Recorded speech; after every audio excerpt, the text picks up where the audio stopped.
Vamos a presentar directamente al doctor David Gutiérrez Vega. Él es psicólogo y psicoanalista egresado y formado por esta institución. Hola, David, qué gusto verte.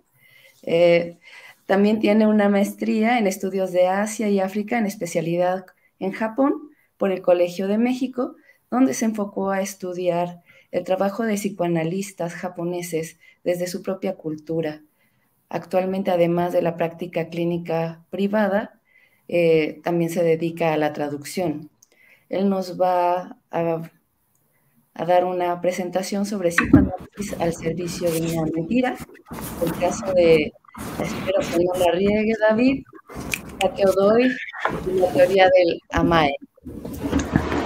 Hola, Adelante, ¿qué David. tal? ¿Qué tal? Gracias. ¿Me escuchan, verdad? Sí. Nada más Correctísimo. confirmar que me escuchaban bien y todo. Bueno, muy bien.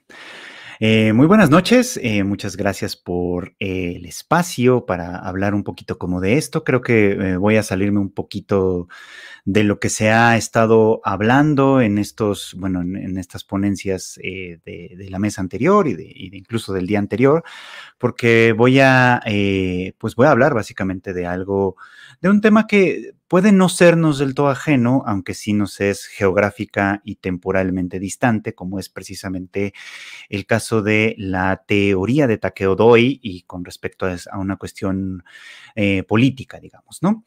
De hecho, este trabajo surgió un poco a propósito precisamente de la convocatoria que recibimos para participar en este evento. Dado que pues psicoanálisis y política, así como se planteaba, pues suena como que es un tema pues especialmente taquillero, vamos a decirlo así, en estos tiempos, sobre todo en estos tiempos muy, muy turbulentos que tenemos, en los que, bueno, ya se han mencionado algunos de estos problemas, ¿no? La pandemia, que todavía continúa, más recientemente una guerra muy mediática que opaca, bueno, que ocupa todos los espacios y opaca también a otras guerras que parece que son un poco como menos interesantes para los espectadores casuales que vemos noticias a lo mejor como si fueran funciones de Vox. Y pues también más localmente, pues un gobierno que habla de una transformación y que, bueno, pues eso está muy a debate, digamos, ¿no? Sin entrar demasiado en esos detalles, ¿no? Pues con esto resulta, pensándolo desde ese lugar, resulta que la política en realidad nos atraviesa en todo lo que vemos, ¿no? Nos atraviesa en nuestra práctica privada, nos atraviesa en todo, nos atraviesa en lo que hacemos cuando asomamos la cabecita fuera de nuestros consultorios, en fin. Parece a final de cuentas que es imposible escapar de este tema y por eso creo que sí era relevante tocarlo, ¿no? Pensaba yo, estaba reflexionando un poco como sobre estas ideas cuando recordé justamente uno de los trabajos que tuve ocasión de estudiar cuando estaba pues, estudiando en el Colegio de México, que es pues de este lado del mundo poco conocida teoría psicoanalítica que fue propuesta por el doctor Takeo Doi, por allá por los años 70, básicamente, que, bueno, pues que él tituló en su momento Amae no Kozo, que se puede traducir un poquito como la estructura de la dependencia. Hay por ahí un texto en inglés que lo tradujo como la anatomía de la dependencia, en fin, una cosa muy propia, ¿no? En aquel estudio que hice en ese momento, me aboqué sobre todo a estudiar esta teoría desde un punto de vista que tratara de combinar lo psicoanalítico con lo histórico y cultural. Algo que, pues, de alguna manera intentara situar esta teoría en un contexto, ¿no? Para tratar de entenderla mucho mejor. De alguna manera, estaba tratando de seguir un poco los pasos de Eli Zaretsky, que es, bueno, que ha estudiado bastante las teorías psicoanalíticas, pero sobre todo a la luz de una cuestión ideológica como lo fue el capitalismo de la época moderna, el capitalismo del siglo XX europeo, ¿no? Entonces, quiero compartir con ustedes algunos de estos hallazgos que, aunque pues para mí fueron bastante instructivos, la verdad es que tengo que decirles no fueron muy, muy novedosos. Pero de todas maneras, como es un tema que es, creo, poco conocido de este lado del mundo y sobre todo en estos, pues sí, en este círculo psicoanalítico en particular, voy a presentarles un pequeño resumen de qué diablos se trata esta teoría, ¿no? Takeo Doi, bueno, como ya mencioné, fue un psicoanalista de origen japonés, escribió pues, en sus investigaciones sobre una palabra de uso corriente en realidad en el idioma japonés que es amae, que significa muy someramente tener falta de confianza en uno mismo y depender de otras personas. Es una palabra en realidad de uso común, se puede encontrar en canciones, en series de televisión, en literatura, tanto alta literatura como literatura popular, etcétera. Es una palabra muy, muy común, vamos a decirlo, ¿no? Nada extraño, nada del otro mundo. Pero el doctor Doi le dio una interpretación muy particular en un sentido muy, muy amplio, ¿no? Él más bien relacionaba esta dependencia, vamos a centrarnos en esa parte de la definición, digamos, como una manera de relacionarse, como un reflejo de un vínculo original que existía entre el bebé y su madre, y que además, de acuerdo con él, se ampliaba hacia la sociedad japonesa en general, ¿no? Creando una especie como de mentalidad común y homogénea en aquella sociedad y que, pues, como bien lo indicaba a través de la palabra de Amae, estaba codificada en el lenguaje mismo, en el idioma mismo, pues, el idioma japonés que además le es específico. En ningún otro país del mundo se habla ese idioma como tal, ¿no? Entonces era algo como muy propio. Doi explicaba que esto que él llamaba amae en sus términos tenía que ser una cuestión emocional, una emoción que se siente y que se expresa a través de la conducta, ¿no? Es una conducta observable, pues, por lo tanto, ¿no? En actitudes informales, en una sociedad que tiende mucho a la formalidad, o en otras formas de conducta diseñadas a atraer la atención hacia sí mismos, ¿no? No es la acción en sí, no es la conducta observable, es la emoción que está detrás de esto, por supuesto, ¿no? Ya sea que involucre placer, enojo, lamentos, felicidades, lo que sea que tenga en común, lo importante de este concepto es su dimensión, digamos, relacional, que es lo que de alguna manera importaba, por supuesto, ¿no? Esta conceptualización pues es interesante dado que Doi la describe, comienza a describirla en su texto primordial sobre este tema como algo que distingue a su pueblo de otros pueblos. No es que Doi tuviera muchísima experiencia internacional, en realidad su experiencia se limitaba mucho a unos cuantos años que pasó estudiando en los Estados Unidos, tiempo que le llevó a darse cuenta, pues, ¿no? De que la disposición social en términos generales de los japoneses y los estadounidenses, estoy hablando ahora de la época inmediatamente de la posguerra en Japón, que es un punto importante, esto pues era muy, muy diferente, ¿no? Y entonces él creía que esta distinción estaba enraizada en todos los elementos que distinguían a los japoneses, como su idioma, por ejemplo, ¿no? Sin embargo, bueno, pues para ir adelantando este punto, si se observa esto con esta breve definición, después si quieren puedo ahondar un poco más en ello, pero si se observa esta breve definición y descripción de su concepto, pues vamos a darnos cuenta que en realidad tiene muchísimo parecido con otras hipótesis, con otras teorías que casualmente empezaban también a desarrollarse más o menos en esta misma época, ¿no? Y que le eran contemporáneas, sí, pero geográficamente distantes. Por ejemplo, lo que hablaba Balint sobre el amor pasivo y el amor activo, lo que hablaba Winnicott sobre el holding, en fin, todo, de alguna manera, ideas que permearon mucho el pensamiento del grupo independiente británico, se parecen bastante a lo que Doi describía como Amae, con la única diferencia fundamental de que Doi consideraba esto como una teoría que explicaba muy específicamente a los japoneses y que, por ejemplo, el grupo británico pues nunca definió como algo que explicara esencialmente a los británicos, ¿no? Más bien las teorías que ellos proponían pretendían tener una aplicación más bien universal, digamos, ¿no? Creo que sin pensar demasiado en ese excepcionalismo cultural que en el caso de Japón sí sucedía. Eh, de hecho, el hecho de que Doi expresara sus ideas en ese tenor, en el tenor de que de alguna manera funcionaban en el contexto japonés de forma muy especial y muy específica, no le impidió darse cuenta de estas mismas coincidencias. De hecho, en un artículo posterior a su primer texto, él reportó que cuando tuvo oportunidad de leer por primera vez a Balint, se sorprendió bastante de encontrar estas coincidencias, ¿no? Y de alguna manera se sorprendió también de cómo prácticamente había seguido el mismo camino teórico que su colega en el Reino Unido, ¿no? De hecho, Doi en particular pensó que Amae correspondía muy bien con lo que Freud en algún momento había llamado la elección infantil primaria de objeto, y que un concepto que muy pronto abandonó para dar entrada al concepto, a la introducción del narcisismo, digamos, ¿no?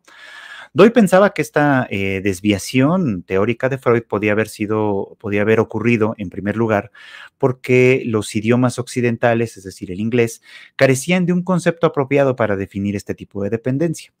Sin embargo, pues obviamente no fue así. Valint llegó más o menos a las mismas conclusiones, precisamente siguiendo el mismo camino. Se enfrentó al problema teórico que Freud había dejado pendiente con aquel concepto de elección infantil primaria y resolvió avanzar sobre esa misma ruta para llegar a sus propias conclusiones, ¿no?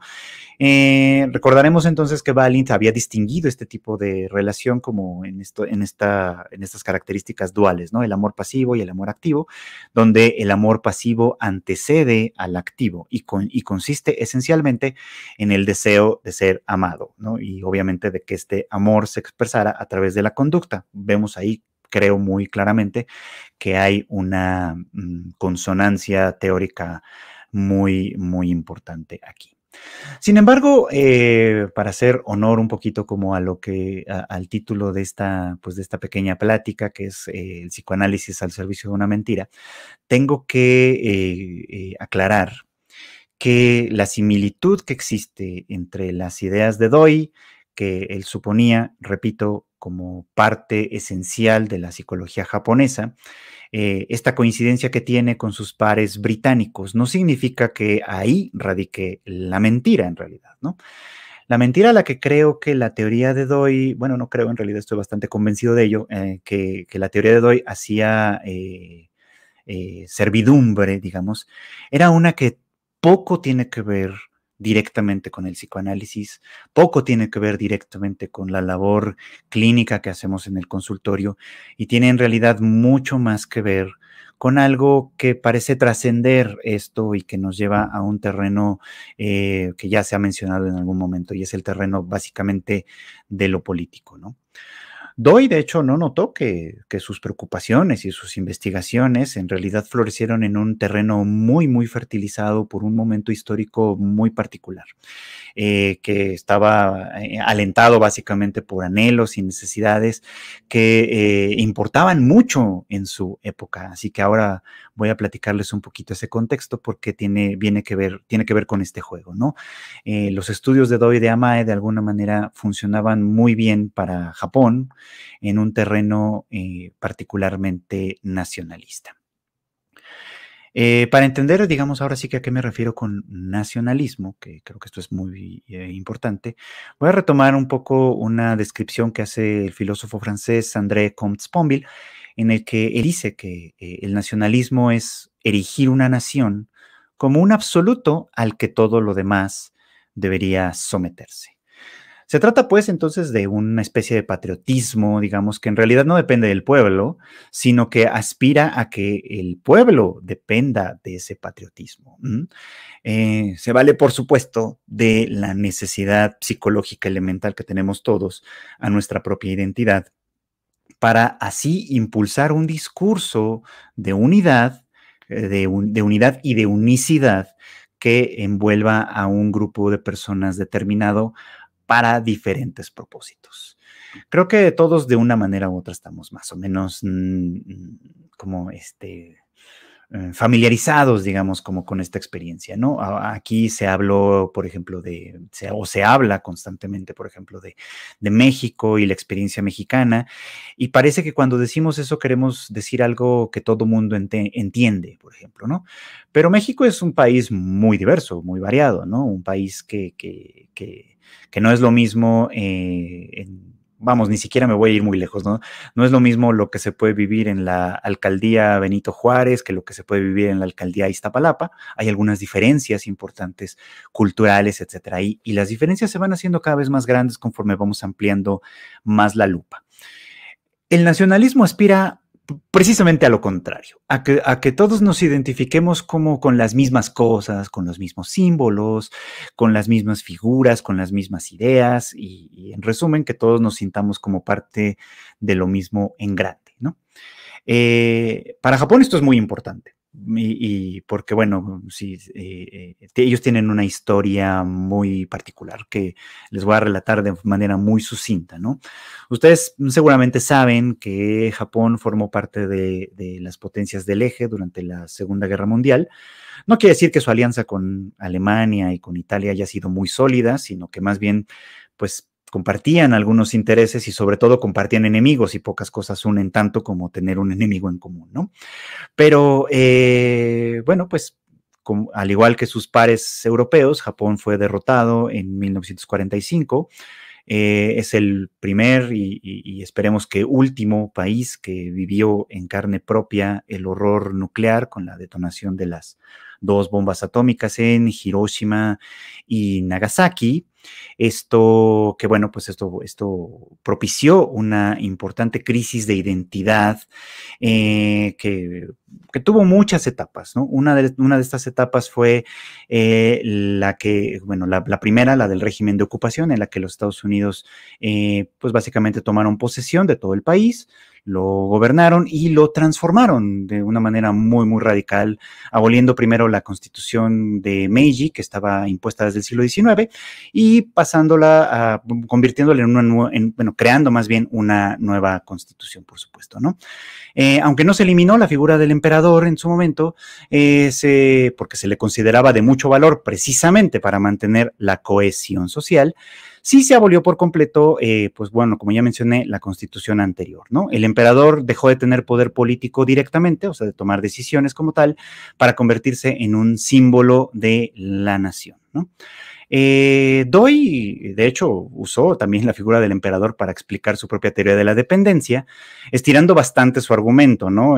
Diciendo que pues el emperador se trata de una persona que puede esperar que todas sus necesidades, tanto grandes como pequeñas, sean cubiertas, y eso incluye el hecho de que el gobierno, de que el país sea gobernado en sí mismo, ¿no? Es decir, tiene una situación como paradójica en la que en un sentido depende enteramente de aquellas personas que atienden sus necesidades, y al mismo tiempo estas personas son sus subordinados y eso se extiende básicamente a todo el país, ¿no? Y bueno, pues en los tiempos en los que Doi empezó a estudiar y adelantar sus ideas, ya había pasado mucha de esta historia, ya había pasado la ocupación, ya habían superado paulatinamente un poquito como los primeros estragos de la guerra y la cosa empezaba a cambiar, ¿no? El país empezaba a crecer económicamente, a convertirse en la potencia mundial que hoy todavía, bueno, cuya fama todavía sobrevive, no que sea una realidad actual, pero es una fama que todavía sobrevive, y se le buscaron explicaciones a esto. ¿Cómo es que un país que había sido arrasado por la guerra hasta hace unos poquitos años, de pronto se había levantado por completo, ¿no? Y se había convertido en una gran potencia? Tenía que haber una explicación lógica, ¿no?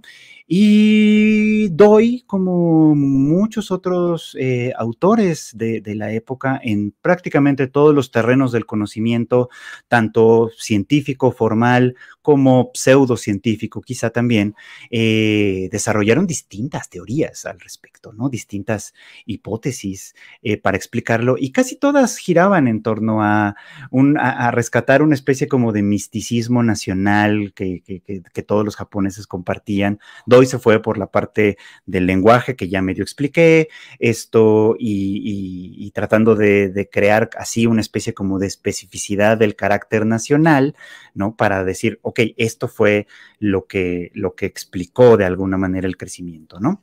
En realidad las razones para el crecimiento son muchas y son muchísimo más mundanas, hay que decirlo, ¿no? Tiene que ver obviamente con intereses. ¿Perdón? Un minutito. Ya no Ah, está. gracias, gracias, gracias. Tiene que ver con intereses geopolíticos y todo esto, por supuesto. Ahora, bueno, pues traigo un poco esto a colación porque hay asuntos muy importantes al respecto de esto, ¿no? Puede ser que el tema nos parezca distante y lejano porque estamos hablando de un país que nos es ajeno, de una teoría que a lo mejor no tenemos mucho conocimiento y quizá no tenga nada que ver con nosotros. Lo que quiero decir al explicar y exponer rápidamente toda esta idea es que las ideas que nosotros proponemos para explicarnos, incluso las que proponemos para explicarnos como mexicanos, como psicoterapeutas en México, con todas las crisis particulares que vivimos, etcétera, pueden estar sujetas también a un discurso político que nos trasciende. Pongo esto como un ejemplo conocido, estudiado, a lo mejor no por nosotros como tal, pero sí conocido y estudiado, que puede representar una llamada de atención. ¿En qué manera lo que nosotros entendemos, las ideas que nosotros propugnamos y analizamos, pueden también estar sirviéndole el juego a quien ocupa el poder, ya sea el poder político, ya sea el poder económico, o los dos combinados de alguna manera, ¿no? Es una pregunta abierta, por supuesto, para que podamos contestarla o intentar contestarla en distintos momentos que tengamos, por supuesto. Muchas gracias. Muchas gracias, David. Cronos es implacable y devora a todos los que se pongan a su paso.